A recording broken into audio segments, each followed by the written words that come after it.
The summons. Jake Morrison sat alone in the corner of the ship. He was cleaning his rifle slowly. It was a boring day, like every other day on the UES Liberty. The human patrol ship floated silently near the edge of known space. Nothing ever happened here, just empty stars and silence. Jake had been a soldier for 4 years. He was not special. He was not a hero. He was just a lieutenant doing his job. He had no idea that his life was about to change forever. The communication officer, Amy Chen, walked toward him. Her face looked pale. Her hands were shaking as she held a data pad. Jake noticed something was wrong immediately. "Jake, you need to see this," Amy said. Her voice was barely a whisper. Jake put down his rifle. He took the pad from her hands. The screen showed a message, but it was not from human command. The symbols were strange and beautiful. They curved like frozen water. At the top was a royal seal that Jake recognized. It belonged to the Keth'Varen Empire, the powerful alien civilization that had an alliance with humanity. "What is this?" Jake asked. "Translate the button," Amy replied. Jake pressed it. The alien words changed to English. His heart stopped as he read them. "To Lieutenant Jake Morrison of the Human Fleet, by order of Her Imperial Majesty, Queen Zelnara of the Keth'Varen Empire, you are commanded to appear before the royal throne for a private audience. Transport will arrive at your location within 6 hours. This summons cannot be refused. Signed, Lord Commander Vexar, Royal Guard." Jake read the message again. Then again. The words did not change. An alien queen wanted to meet him. Not his captain, not an admiral. Him, a nobody. "This has to be a mistake," Jake said. Amy shook her head. "The security codes are perfect. This is real, Jake." Word spread fast on a small ship. Within minutes, half the crew was staring at Jake. They looked at him like he was a ghost. Captain Lisa Hayes pushed through the crowd. She was a tough woman with 20 years of experience in space. Jake had never seen fear in her eyes before. Today, he saw it. "Morrison, my ready room, now," she ordered. Jake followed her through the narrow corridors. The captain's room was small, just a desk and 2 chairs. Captain Hayes closed the door and turned to face him. "Jake, I have fought pirates. I have explored unknown worlds. I have survived first contact situations, but I have never seen anything like this." She sat down heavily. "Do you have any idea why the Keth'Varen Queen would summon you personally?" Jake shook his head. "No, ma'am. I have only met their species 3 times. Training exercises, a civilian evacuation, and the battle at Proxima Station." The captain's eyes narrowed. "Tell me about Proxima Station." Jake felt cold.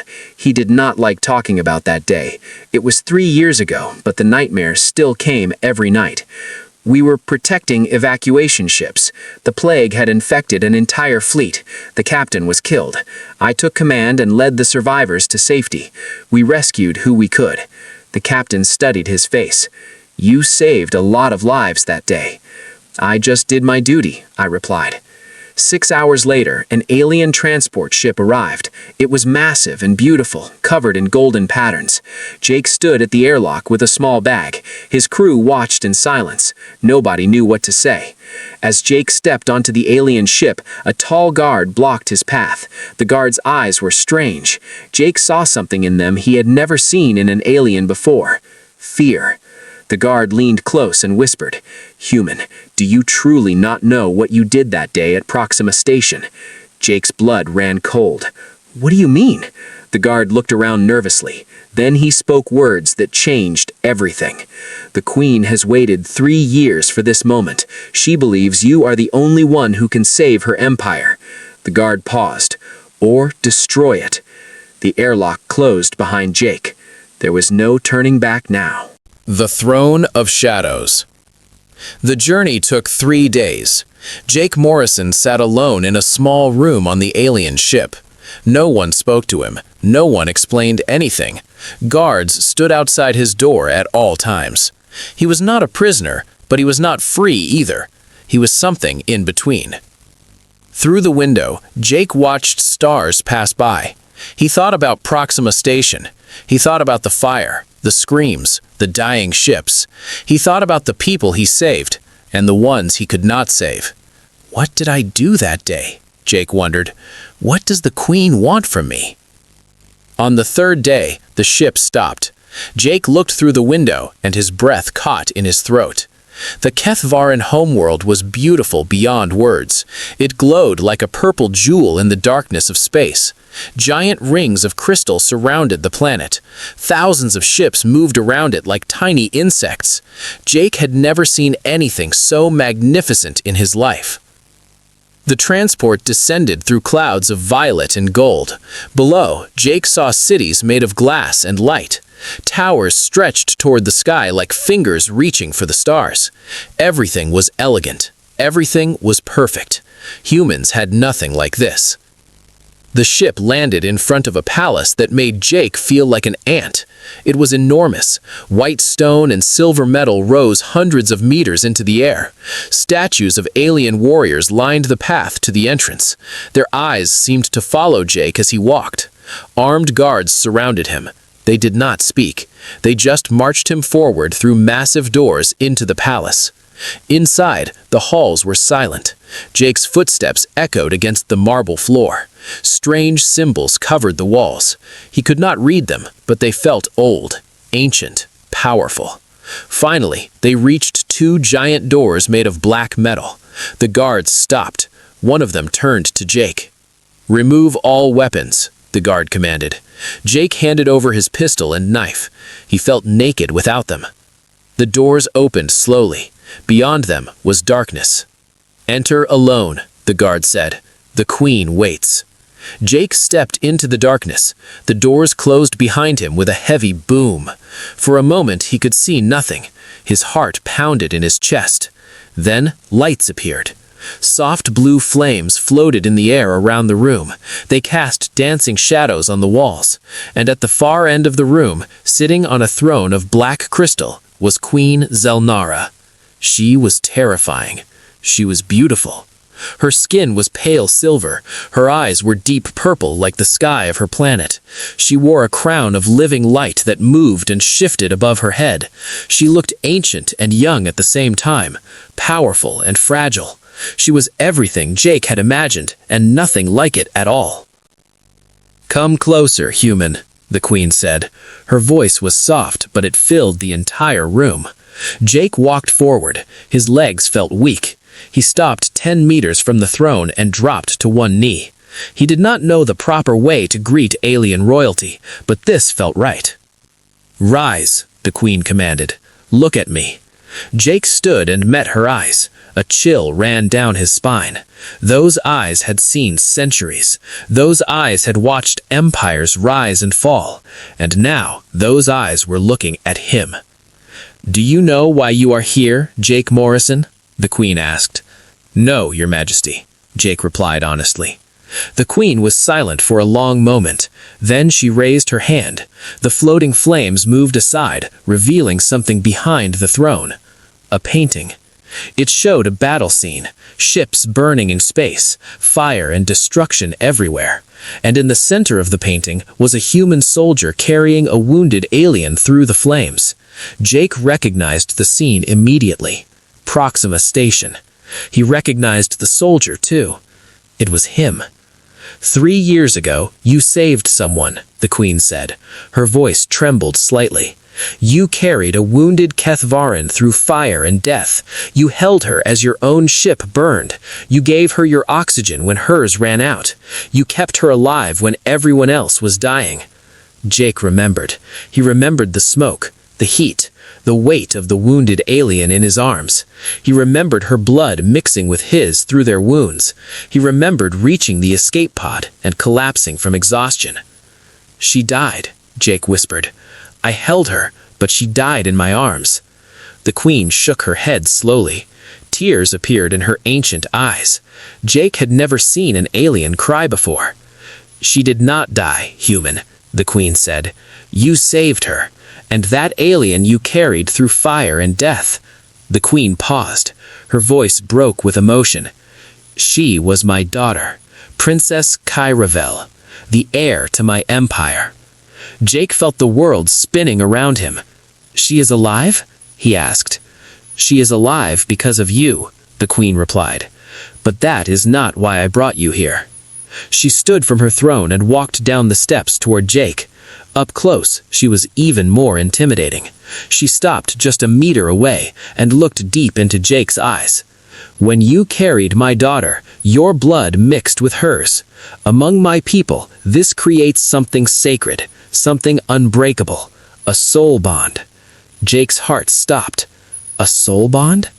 My daughter cannot love another. She cannot marry another. She cannot bond with any male in the galaxy, except you. The queen's voice hardened. For 3 years, she has refused every prince, every lord, every powerful warrior who asked for her hand. For 3 years, she has waited. Waited for what? Jake asked, though he already knew the answer. The queen leaned closer. Her purple eyes burned with intensity. She has waited for you, Jake Morrison. She has waited for the human who saved her life and claimed her soul without knowing it. And now you are here. Jake could barely breathe. What do you want from me? The queen smiled, but there was no warmth in it. Only desperation. Only fear. My empire is dying, human. War is coming. The only way to save my people is through a royal marriage alliance, but my daughter cannot marry anyone except you. She placed a cold hand on Jake's shoulder. So, I am going to ask you a question, and your answer will decide the fate of 2 civilizations. She paused. The silence was deafening. Will you marry my daughter, Jake Morrison? Will you become the first human in history to hold royal blood in the Keth'Varen Empire? Jake opened his mouth to respond, but the queen raised her hand to stop him. Do not answer yet. First, you must meet her. First, you must see what your choice truly means. She turned and gestured toward a door hidden in the shadows. My daughter has waited 3 years for this moment. She has dreamed of your face every night. She has spoken your name in her sleep. The queen's voice dropped to a whisper. But I must warn you, human. The council does not want this marriage. They believe humans are inferior. They believe you are a threat.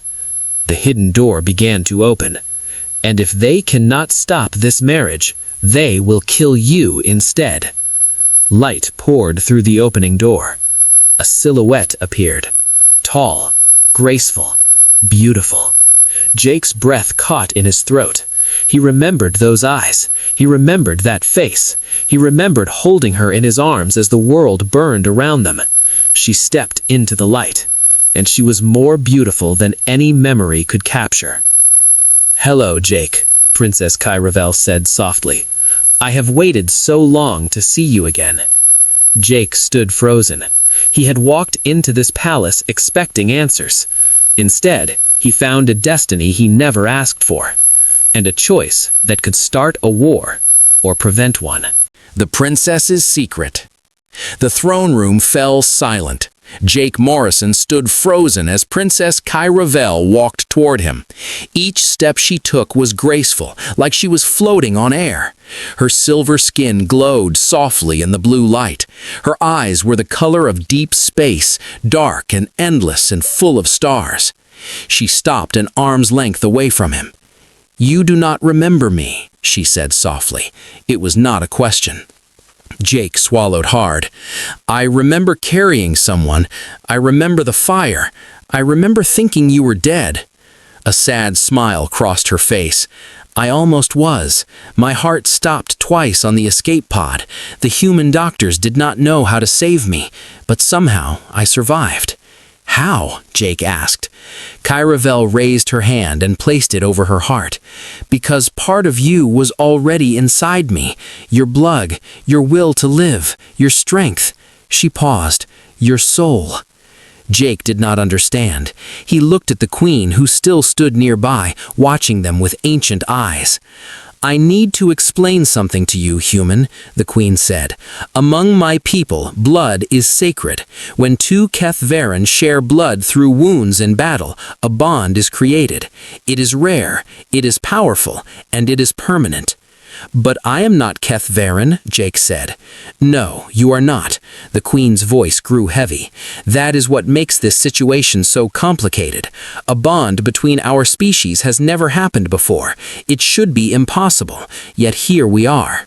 Princess Kyra stepped closer to Jake.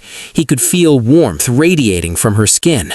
It was strange. It was comforting. It felt familiar, even though they had never truly met.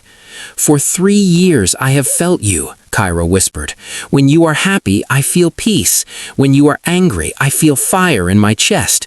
When you dream, sometimes I see your dreams." Her voice trembled. "I know you, Jake Morrison. I know you better than anyone in this universe, and you do not even know my name." Jake felt dizzy. This was too much, too fast. He was just a soldier. He was nobody. "Why did you not contact me? Why wait 3 years?" Jake asked. Pain crossed Kyra's beautiful face. She looked away.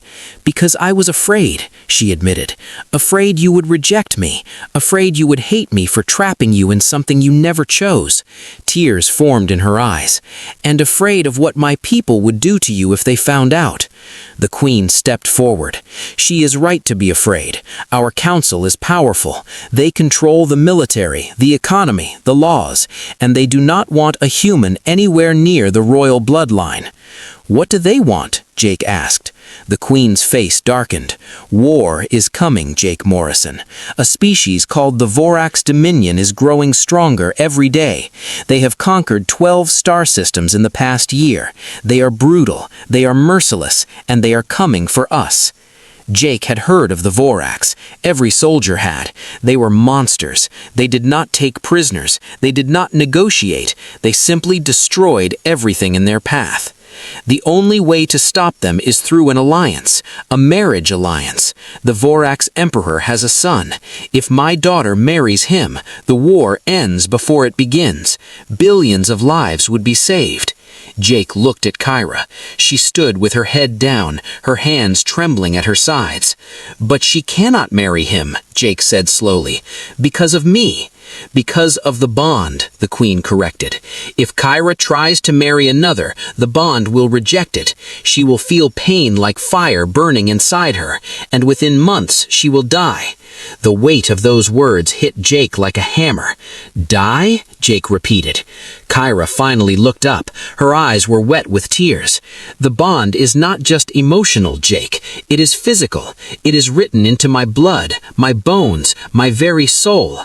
I cannot love another. I cannot be with another. My body will not allow it." She took a shaky breath. "I tried to fight it. For 3 years I tried everything. Medicine, meditation, ancient rituals. Nothing worked." She stepped closer to Jake, her voice breaking.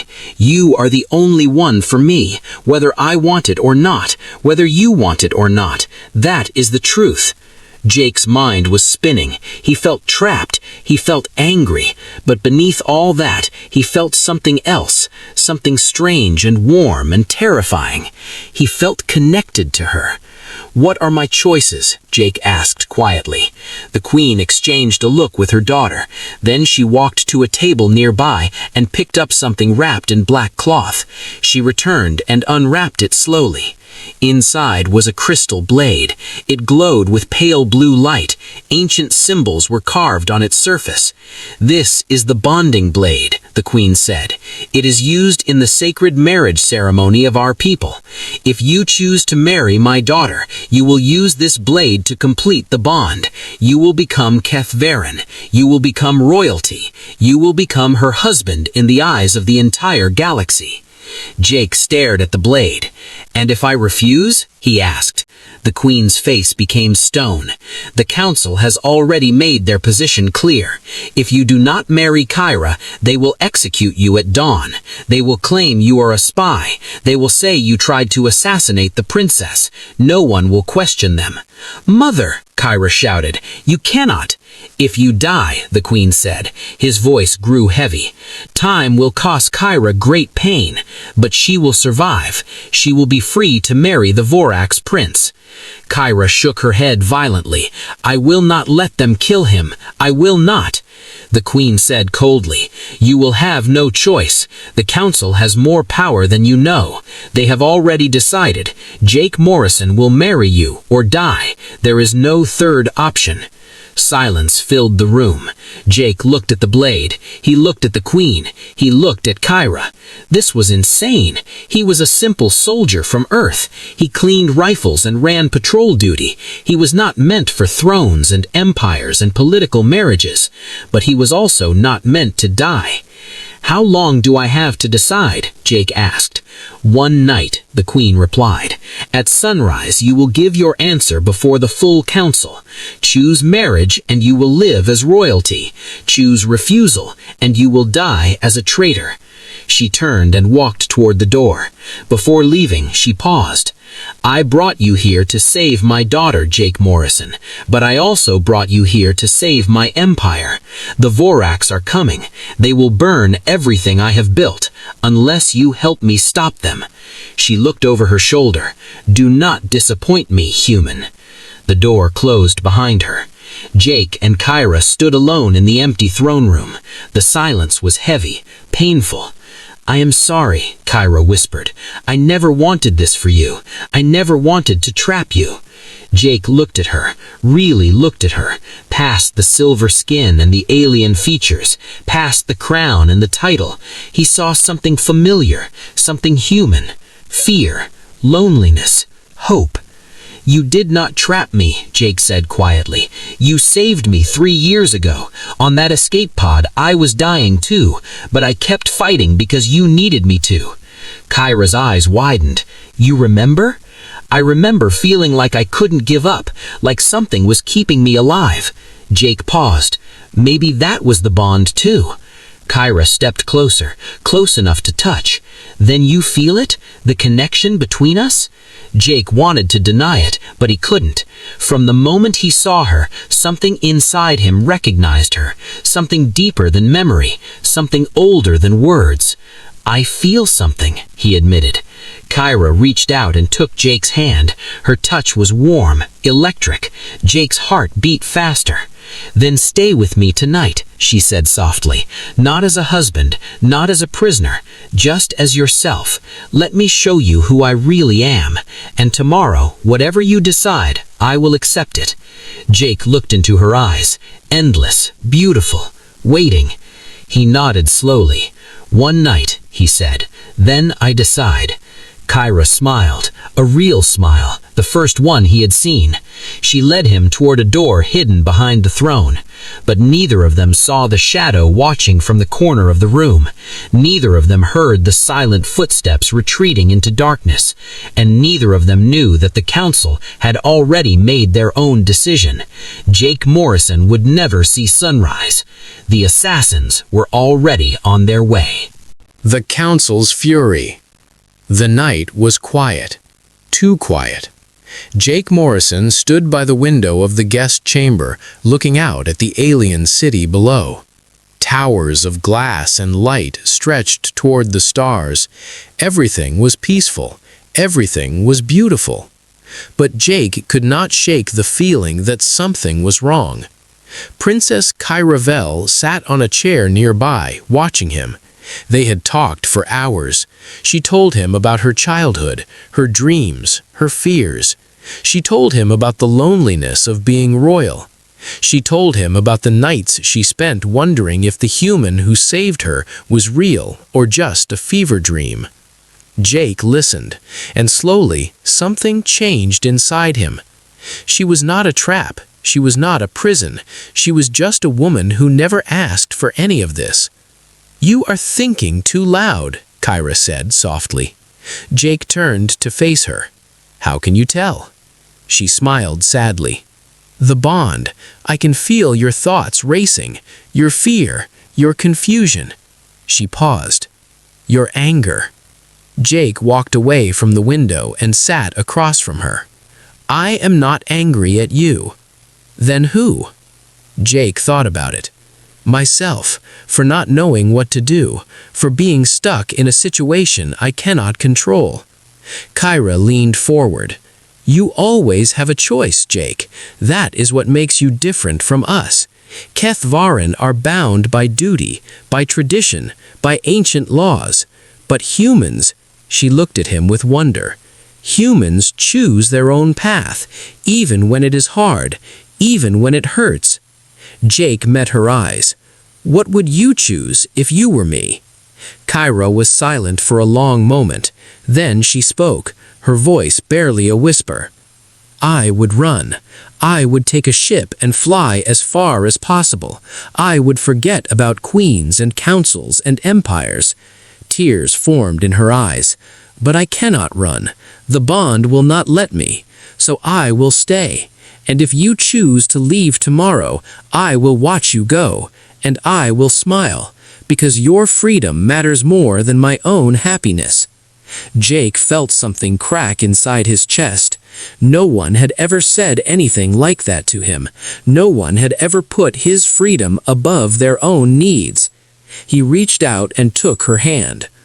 I have not decided yet, he said quietly, but I want you to know something. Whatever happens tomorrow, I do not regret meeting you. Kyra squeezed his hand. A single tear rolled down her silver cheek. That is enough, she whispered. That is more than I ever hoped for. The attack came at midnight. Jake was lying on a couch, half asleep, when he heard it. A soft sound, almost nothing, just a whisper of movement near the door. His soldier instincts kicked in immediately. He opened his eyes but did not move. In the darkness, he saw shadows, 3 of them, moving silently toward the bed where Kyra was sleeping. Assassins. Jake's heart pounded. He had no weapons.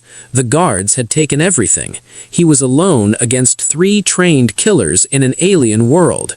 But Jake Morrison was not ordinary. Humans were survivors. They had crawled out of caves and conquered their planet. They had faced extinction and refused to die. They were smaller than most species, weaker than many, but they had something others did not. They never gave up. Jake moved. He grabbed a metal lamp from the table and threw it at the first assassin. It hit the alien's head with a loud crack. The assassin stumbled backward, stunned. The other 2 turned toward Jake. Their eyes glowed red in the darkness. They were Keth'Varen, but different, twisted, wrong. Jake did not wait for them to attack. He charged. He tackled the second assassin and they crashed through a glass table. Shards cut into Jake's arms, but he ignored the pain. He punched the alien's face again and again until it stopped moving. The third assassin was faster. It grabbed Jake from behind and threw him across the room. Jake hit the wall hard. Stars exploded in his vision. Weak human, you should have stayed on your pathetic little planet. Jake struggled to stand. Blood dripped from his forehead. His ribs screamed with pain. The assassin pulled out a curved blade. It glowed with poison. The council sends their regards. You were never meant to leave this palace alive. Jake looked around desperately. He needed a weapon, anything. His eyes landed on a decorative sword hanging on the wall. It was old, probably ceremonial, but it was sharp. The assassin lunged. Jake dove to the side and grabbed the sword. He spun and slashed in one motion. The blade cut through the alien's arm. The alien screamed in pain. But it did not stop. It swung its poisoned blade at Jake's throat. Jake ducked and thrust his sword forward. It pierced the alien's chest. The alien's red eyes went wide. He looked down at the blade sticking out of his body. Then he looked at Jake. You cannot stop what is coming, it whispered. Then it collapsed. Jake stood breathing heavily in the ruined room. 3 bodies lay around him. His hands were covered in blood. Some of it was his own. Jake! Kyra was awake. She ran to him, her face pale with terror. Are you hurt? What happened? Jake grabbed her shoulders. Assassins. The council sent them. He looked into her eyes. They were not just here for me, Kyra. They were going to kill you, too. Kyra's face went white. That is impossible. The council would never. Look at them, Jake said. Look at their eyes. Red, glowing. Is that normal? Kyra looked at the dead assassins. Her expression changed from fear to horror. Vorax enhancement. These assassins were modified by Vorax technology, but that means... Jake finished for her. Someone on the council is working with the enemy. Kyra shook her head in disbelief. Who would betray the Empire? Who would... She stopped. Her eyes went wide. What? Jake asked. The summons that brought you. It was signed by Lord Commander Vexar. He controls the Royal Guard. He controls who enters and leaves the palace. Her voice trembled. If anyone could arrange an assassination... Jake remembered the guard who had whispered to him on the transport ship, the fear in his eyes, the warning about saving or destroying the Empire. Where is Vexar now? Jake asked. He has chambers in the East Wing, but Jake, he is the most powerful military commander in the Empire. If he is the traitor, we cannot fight him alone. Jake picked up the poisoned blade from the dead assassin. He examined it closely. There was a symbol carved on the handle, a mark he didn't recognize. What is this? He asked, showing it to Kyra. Her face went pale. That is the seal of the Vorax Emperor. This blade was made in their forges. She looked at Jake with terror in her eyes. This was not just an assassination. This was a message. The Vorax wanted us to know they have someone inside our palace. Jake's mind raced. Everything was connected. The summons, the marriage demand, the assassination. It was all part of a larger plan. They want war, Jake said slowly. They never wanted peace through marriage. They wanted to kill you and blame it on me. A human killing the princess would destroy the alliance between our species. It would leave both civilizations weak and divided. And then the Vorax would conquer us both, Kyra finished. Jake gripped the sword tighter. We need to warn your mother, now. They ran toward the door, but before they could reach it, the door exploded inward. Jake shielded Kyra as debris flew everywhere. When the dust cleared, a figure stood in the doorway. Tall, powerful, dressed in the armor of the Royal Guard. Lord Commander Vexar. He looked at the dead assassins on the floor. Then he looked at Jake. A cold smile crossed his face. Impressive, human. I sent my best 3 killers, and you defeated them with a decorative sword. He stepped into the room. You should have died quietly tonight, Jake Morrison. Now I will have to kill you myself. He pointed his blade at Kyra. And then I will kill the princess, and when the queen finds her daughter's body in a room full of dead assassins and 1 human soldier, she will believe exactly what I tell her to believe. Jake raised his own sword. It was smaller, weaker, but it was all he had. You talk too much, Jake said. Vexar smiled. Brave words, human. Let us see if you can back them up. And he attacked. And Jake Morrison, a simple soldier from Earth, fought for his life against the most dangerous warrior in the alien empire. The battle had begun. The human's choice. Steel met steel. Jake Morrison blocked Vexar's first strike, but the force sent him flying backward. He crashed into the wall and gasped for air. His arms were shaking. His vision was blurring. The alien commander was stronger than anything Jake had ever faced. Vexar walked toward him slowly. No rush, no worry. He was enjoying this. You fight well for a human, Vexar said, but you are nothing compared to a Keth'Varen warrior. We train for centuries. We master every weapon. We kill without hesitation. Jake pushed himself off the wall. Blood dripped from his mouth. His ribs were broken. Maybe 2, maybe 3. Every breath was agony, but he did not fall. "You know what humans, Master?" Jake said through gritted teeth. "Surviving, no matter what." He charged again. Their swords clashed in a storm of sparks. Jake was faster than Vexar expected. He ducked under a killing blow and slashed at the commander's leg. The blade cut through armor and drew blood. Vexar roared in pain and fury. He swung his massive sword in a wide arc. Jake tried to dodge, but he was too slow. The blade caught his shoulder and sent him spinning to the ground. Jake screamed. The pain was beyond anything he had felt before. His left arm went numb. He could not move it. Vexar stood over him, breathing heavily. Purple blood dripped from his wounded leg. "Enough games," Vexar growled. "Time to die, human." He raised his sword for the final blow. "No!" Kira threw herself between them, her arms spread wide, her body shielding Jake. Vexar froze. "Move aside, princess. My fight is with the human." "Then you will have to kill me first," Kira said. Her voice did not shake, her eyes did not blink. "I will not let you hurt him." Vexar's face twisted with disgust.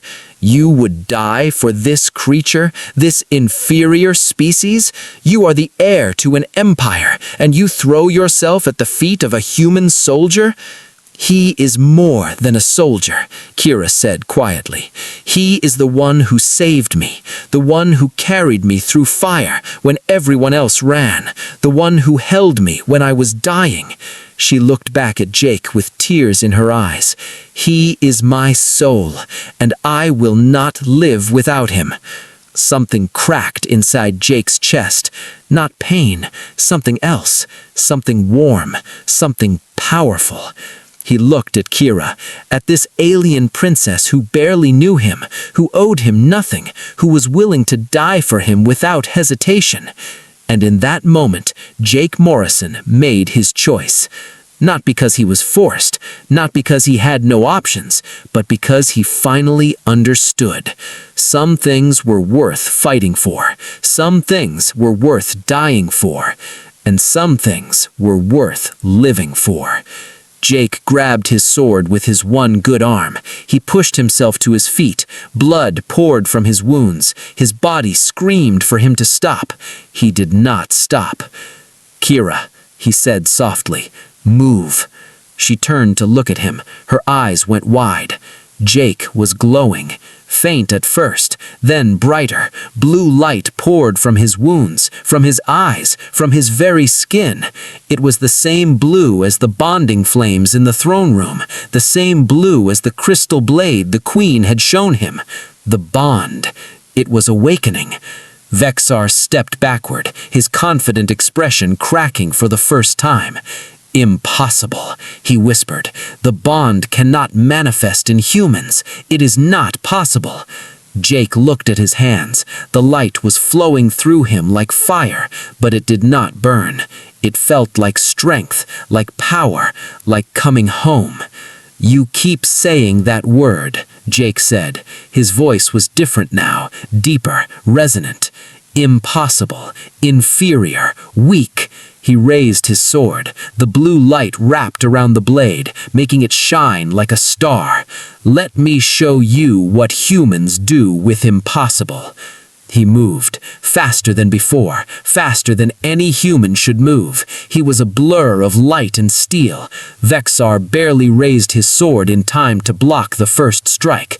The second strike cut through his armor like paper. The third strike sent his massive sword flying across the room. Vexar stumbled backward, clutching his wounded chest. Fear filled his ancient eyes. "What are you?" he gasped. Jake stood before him, glowing with blue fire.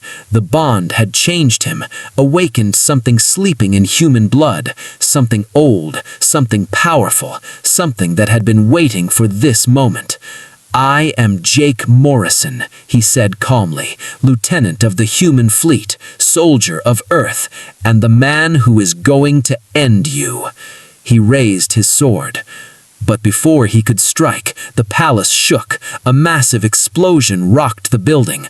Dust and debris rained from the ceiling. Vexar laughed through bloody teeth. Too late, human. The Vorax fleet is here. While you were playing hero, my masters crossed into our space. He smiled with mad triumph. The invasion has begun. Your little victory means nothing. Everyone you love will burn. Jake grabbed Vexar by the throat and lifted him off the ground. The blue light in his eyes blazed like twin suns. Then I will stop them too. He threw Vexar across the room. The commander crashed through the wall and did not get up. Jake turned to Kira. She was staring at him with a mixture of awe and fear. "Jake, what happened to you?" Jake looked at his glowing hands. The power was fading now, settling back beneath his skin, but he could still feel it, waiting, ready. "I do not know," he admitted, "but I think the bond did something, changed something." He met her eyes. "I can feel you, Kira, inside my heart, like you've always been there." Tears streamed down her face. "You accepted it. You accepted me." "I choose you," Jake said simply, "not because I have to, because I want to." Another explosion shook the palace. Screams echoed in the distance. "We need to move," Jake said. "Where is your mother?" "The command center. She will be coordinating the defense." They ran through burning corridors. Guards and servants rushed past them in panic. The beautiful palace was crumbling. Fires spread from room to room. The invasion was tearing the empire apart. They burst into the command center to find chaos. Holographic screens showed the battle in space. Hundreds of Vorax warships were attacking the planet. The Keth'Varen fleet was fighting back, but they were outnumbered. The Queen's shields wouldn't hold for another hour. Jake studied the holographic display. His military training kicked in. He saw the Vorax formation. He saw the weaknesses. He saw something else, too. "There," he said, pointing to a cluster of signals at the edge of the screen. "What's that?" An officer checked the readings. His eyes went wide. "Human ships, a full battle group. They must have picked up our distress signal." Jake felt hope surge in his chest. The UES Liberty, his ship, his people. "Open a channel," Jake commanded. The Queen nodded to her officers. Moments later, a familiar face appeared on screen. Captain Lisa Hayes. "Morrison, what the hell is going on? We picked up emergency signals and came as fast as we could." "Captain, the Vorax are invading. The Keth'Varen need our help." Captain Hayes looked at the battle raging on her own screens. "That's a lot of enemy ships, Lieutenant." "I know, but if we don't fight together, we die separately. The Vorax will not stop with this empire. Earth will be next." The captain was silent for a moment. Then she smiled. "Well, when you put it that way," she turned to her crew. "All ships, battle formation. We're joining the fight."